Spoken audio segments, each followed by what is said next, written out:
السلام علیکم ناظرین، میں ہوں صہیب یونس۔ ناظرین، کیا 2020 میں پاکستانی اکنامک بہتر رہی؟ کیا عمران خان نے جو اکنامک کے لیے پالیسیز بنائی تھی، کیا عمران خان اس میں کامیاب رہا ہے؟ اور 2021 میں کون کون سی اس میں تبدیلیاں سامنے آ سکتی ہیں؟ آج میں اپنی اس ویڈیو میں اس پر بات کرنے جا رہا ہوں۔ 2020 میں ترقی پذیر ممالک کے علاوہ جو ترقی یافتہ ممالک ہیں، یہ سال 2020 ان کے لیے بھی برا ثابت ہوا ہے، جس میں ان کی اکنامک کرونا کی وجہ سے نیچے چلی گئی، اور اس سال میں پوری دنیا میں 1.8 ملین لوگوں کی کرونا کی وجہ سے ڈیتھ ہوئی۔ بس دعا ہے کہ اللہ تعالی ہمارے لیے 2021 کو خیر و خوشی والا سال بنائے اور ایسی وبا سے سب کو اللہ تعالی محفوظ رکھے۔ تو ناظرین، جہاں کرونا کے دوران دوسرے ممالک میں ان کی اکنامک نیچے چلی گئی، ان کی ایکسپورٹ میں واضح کمی دیکھی گئی، یہاں پاکستان میں کرونا کے دوران اس میں بہتری دیکھنے کو ملی۔ ناظرین، 2020 کے آخر میں فیصل آباد کے صنعت کاروں نے 10 سال کے ریکارڈ توڑ دیے، اور جو صنعتیں 30 سالوں سے بند پڑی تھیں وہ کھل گئیں اور بے روزگار لوگوں کو روزگار ملنے لگا۔ 2020 کے آخر میں ایکسپورٹ میں اضافہ ہوا اور پچھلے 10 سالوں کے ریکارڈ ٹوٹتے ہوئے نظر آئے، اور اب ان صنعتوں سے بننے والا مال 30 ملکوں میں بھیجا جا رہا ہے، جن میں سے ایک امریکہ بھی شامل ہے۔ پاکستان کا ہمسایہ ملک انڈیا کرونا کی وجہ سے اس کی ایکسپورٹ میں 5% کمی نظر آئی ہے،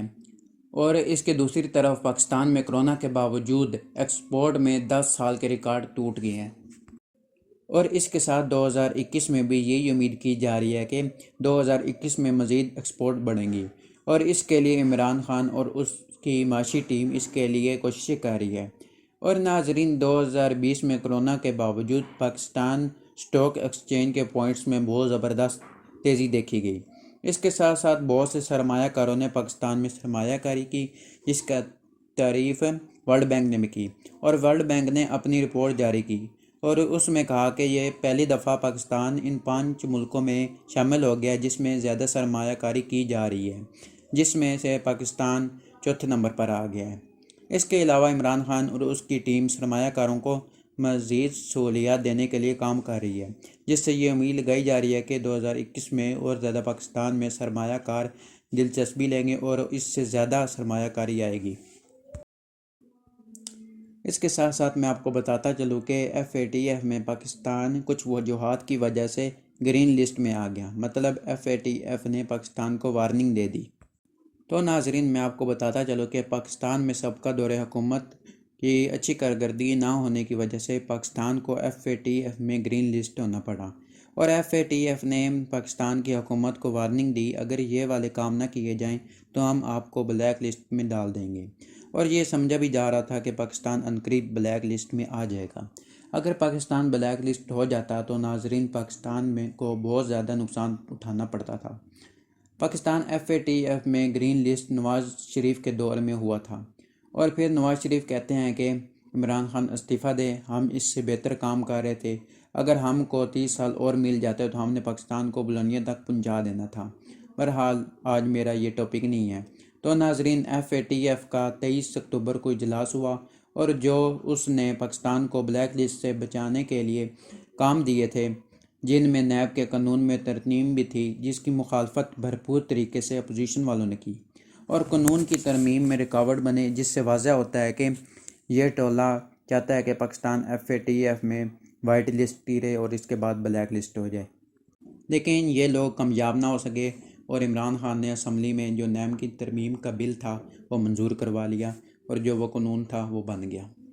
لیکن عمران خان اور اس کی ٹیم کی محنت کی وجہ سے پاکستان جو 2020 کے آخر میں FATF کا اجلاس ہوا، اس میں بلیک لسٹ میں ہونے سے بچ گیا، اور اب 2021 کے سٹارٹ میں فروری کے مہینے میں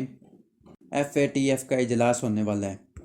جس میں پاکستان وائٹ لسٹ ہو جائے گا، اور جب پاکستان وائٹ لسٹ ہو جائے گا تو اس کا پوری دنیا میں اچھا امیج آئے گا، جس کی وجہ سے لوگ مزید پرسکون ہو کر اور پر امید ہو کر پاکستان میں مزید سرمایہ کاری کریں گے، اور 2020 کے آخری کچھ مہینوں میں ڈالر بھی اوپر نہیں گیا۔ اس لیے معاشی لحاظ سے یہ امید لگائی جا رہی ہے کہ 2021 میں پاکستان کی مزید ایکسپورٹ میں اضافہ ہونے کی وجہ سے اور پاکستان FATF میں وائٹ لسٹ ہونے کی وجہ سے مزید سرمایہ کاری سے پاکستان کی معیشت مزید 2020 کی نسبت مضبوط ہو جائے گی،